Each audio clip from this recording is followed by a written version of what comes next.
Hey you, and welcome to this video where I will help you out how to buy crypto on Headway.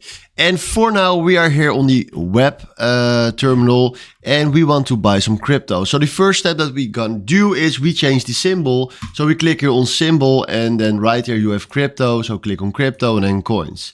Now let's say for example we want to buy some XRP Ripple. So we click on that and then right now we have here the Ripple chart. Then we click from here on new order and then from here fill in the volume that we want to buy. So let's say we want to buy 1000 Ripple. We can also put a stop loss or a take profit on it. And then from now we do buy by markets.